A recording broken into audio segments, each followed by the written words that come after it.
बुद्धि का विकास मानव के अस्तित्व का महत्वपूर्ण अंग होना चाहिए। मैं उस समाज को विकसित मानता हूँ जिस समाज की महिलाएं शिक्षित हों। ऐसे महान विचार किसी महान व्यक्ति के द्वारा ही दिए जा सकते हैं, और वो महान व्यक्ति कोई और नहीं, डॉक्टर बाबा साहब भीमराव अंबेडकर जी हैं। वैसे तो हम सभी लोग भली भांति डॉक्टर बाबा साहब अंबेडकर को जानते हैं, लेकिन फिर भी अगर मैं आप लोगों से पूछूं कि डॉक्टर BR अम्बेडकर कौन थे, तो आप लोगों में से ज़्यादातर का ये जवाब होगा कि इन्हें फादर ऑफ कॉन्स्टिट्यूशन कहा जाता है।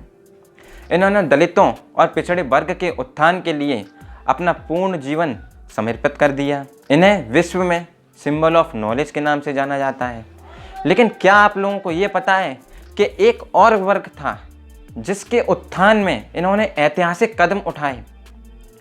वह वर्ग दलित और पिछड़े वर्ग में ही नहीं, बाकी हर घर, हर समाज, हर परिवार में लगभग 50% जनसंख्या को घेरता है। जी, ये मैं बात कर रहा हूँ महिला वर्ग की। महिला वर्ग के उत्थान में डॉक्टर BR अम्बेडकर साहब ने बहुत ही ऐतिहासिक कदम उठाया था, जिसे हम हिंदू कोड बिल के नाम से जानते हैं। हिंदू कोड बिल के द्वारा महिलाओं को बराबरी का अधिकार, समानता का अधिकार, उनमें आत्मसम्मान की भावना जगाने तक का श्रेय डॉक्टर BR अम्बेडकर को, हिंदू कोड बिल को जाता है। तो दोस्तों, आज हम चर्चा करेंगे हिंदू कोड बिल के ऊपर। इसके पीछे की क्या कहानी है, किन कठिनाइयों से होते हुए ये पारित हुआ, इसको पारित कराने में अम्बेडकर साहब को किन आलोचनाओं का सामना करना पड़ा, इन सब बातों पर हम चर्चा करेंगे। और मैं एक छोटी सी कहानी के सहारा लेते हुए आप लोगों को इन सब बातों के बारे में बताने की कोशिश करूंगा, हिंदू कोड बिल के बारे में बताने की कोशिश करूंगा। हेलो दोस्तों, नवीन स्टॉक्स में आपका स्वागत है। चलिए अब कहानी को शुरू करते हैं। ये बात सन 1951 की है, जब डॉक्टर बाबा साहब अम्बेडकर ने हिंदू कोड बिल को संसद में पेश किया। संसद में पेश करते ही मानो संविधान सभा में हलचल सी मच गई। लोगों में वाद विवाद बहुत तीखी होने लगी। इस कदर तक हलचल मच गई थी कि मानो संविधान सभा बिखरने तक की नौबत आ गई थी। और इस हलचल की गूंज संविधान सभा के बाहर आम जनता पे, जहाँ तक कि विश्व स्तर तक फैली। हिंदू कोड बिल को संसद में पेश करने के बाद दो तबकों में लोग बंट गए।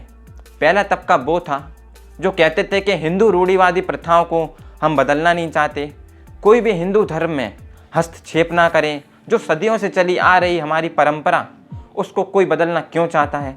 और दूसरा तबका वो था जो ये कहता था कि सिर्फ जैन, बौद्ध, सिखों को ही इसमें शामिल क्यों किया गया है, मुसलमानों को भी इसमें शामिल क्यों नहीं किया गया। वैसे अगर मेरी राय में देखा जाए तो मुसलमानों को भी इसमें शामिल होना चाहिए था, लेकिन उस समय के कुछ विवाद रहे होंगे और इसका एक अलग नया टॉपिक है, तो इस पर हम ज़्यादा जाएंगे नहीं। क्योंकि अगर हम रिज़ल्ट देखें आज की डेट में, तो कहीं ना कहीं जैन, बौद्ध और सिख महिलाएं मुस्लिम महिलाओं के मुकाबले ज़्यादा पढ़ी लिखी हैं और ज़्यादा सेल्फ डिपेंडेंट हैं। तो चलिए हम मुद्दे पे आते हैं। लेकिन सबसे ज़्यादा विवाद किस बात पे उठा? सबसे ज़्यादा विवाद हुआ हिंदू कोड बिल के कारण शादियों पर और संपत्ति के अधिकार पर। सबसे पहले मैं आपको हिंदू कोड बिल क्या था, इसके क्या प्रावधान थे, यानी प्रोविज़न क्या थे, उन चीज़ों से आपको अवगत करा देता हूँ, जिससे आपको समझने में आसानी होगी। तो हिंदू कोड बिल के द्वारा महिला, पुत्री या विधवाओं को पिता की संपत्ति में पुत्र के समान संपत्ति का अधिकार दिया। अगर पति या हस्बैंड एक्स्ट्रा मैरिटल अफेयर रखता है या उसे कोई घातक बीमारी होती है, इस स्थिति में महिला उसे छोड़ सकती है, उसके भरण पोषण के लिए उसको पैसा मिलेगा।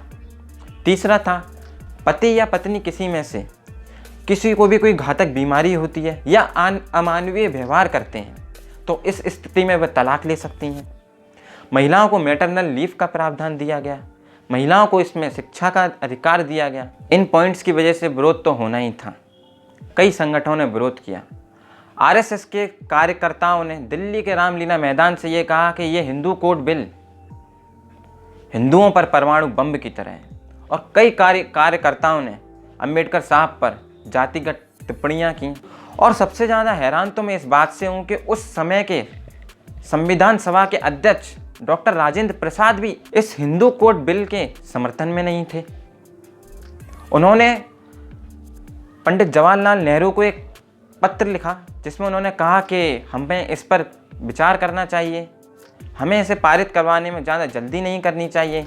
कहीं ना कहीं हमें उस पत्र में ये लगा कि वो इस बिल के समर्थन में नहीं है।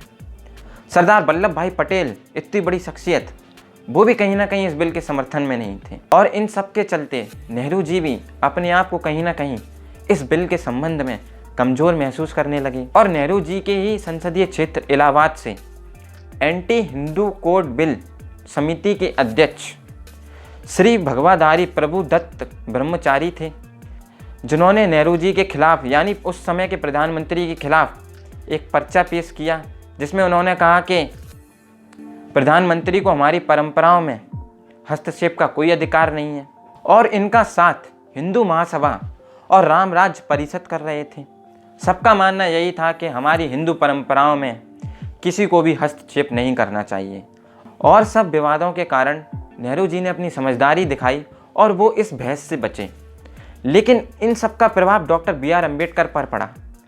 नेहरू जी के इस ढीले रवैये के कारण डॉक्टर बी.आर. अम्बेडकर बड़े निराश हुए और डॉक्टर बी.आर. अम्बेडकर ने एक कथन में कहा कि अब संविधान में मुझे सबसे ज़्यादा दिलचस्पी हिंदू कोड बिल को पारित कराने में है। हिंदू कोड बिल के लिए बी.आर. अम्बेडकर साहब इतने सीरियस थे कि उन्होंने अपने पद से इस्तीफ़ा दे दिया। पद से इस्तीफ़ा देना इतनी बड़ी खबर बनी कि ये पूरे विश्व स्तर पर फैल गई और इसका प्रभाव आम जनता पर भी पड़ा, जिस कारण अब लोगों में भी हिंदू कोड बिल पर चर्चा होने लगी। अम्बेडकर साहब को कुछ महिला समितियों का समर्थन मिला, क्योंकि आम जनता तक अब ये बात पहुंच चुकी थी कि अम्बेडकर साहब ने इस्तीफ़ा क्यों दिया है। धीरे धीरे बात बढ़ी और फिर चुनाव हुए। चुनाव के बाद नेहरू जी बड़ी बहुमत से जीते और उन्होंने अपनी रणनीति बदली। उन्होंने हिंदू कोड बिल को पारित करने के लिए हिंदू कोड बिल के टुकड़े कर दिए और अलग अलग तरीके से अलग अलग टुकड़ों में हिंदू कोड बिल के ही अंगों को पारित किया। सन 1955 में नेहरू जी ने हिंदू कोड बिल के पहले भाग हिंदू मैरिज एक्ट को बहुमत से पारित करवाया और उसके बाद आने वाले सालों में गोद लेने का अधिकार, संपत्ति का अधिकार पारित करवाया। इस बिल को हिंदू संगठनों के मुकाबले हिंदू समाज, जैन समाज, बौद्ध समाज ने अपनाकर एक बहुत बड़ी मिसाल पेश करी और इस बिल का सबसे ज़्यादा फ़ायदा महिला वर्ग को हुआ, जिसका रिज़ल्ट हम आज देख सकते हैं। हमारे घर में हमारी माँ बहनें पढ़ी लिखी हैं, शिक्षित हैं, जॉब कर रही हैं, समय समय पर सरकारें अपना काम करती हैं और महिलाओं के उत्थान में ज़्यादा से ज़्यादा कार्य करती हैं। जैसे अभी कुछ ही वर्षों पहले हमारी सरकार ने 3 तलाक के मुद्दे पे बड़ा ही अच्छा फैसला दिया, जो महिलाओं के हक़ में और महिलाओं को मजबूत करता है। तो इन्हीं सब बातों के साथ मैं अपनी बातों को ख़त्म करता हूँ, लेकिन अंत में मैं ये कहना चाहता हूँ कि इस वीडियो के ज़रिए मेरा किसी भी धर्म, समाज या व्यक्ति से कोई मतभेद नहीं है और ना किसी की भावनाओं को ठेस पहुंचाने का इरादा है। अगली वीडियो में एक नए टॉपिक के साथ या फिर एक नई कहानी के साथ आप सबसे मैं मुलाकात करूंगा। तब तक के लिए नमस्कार।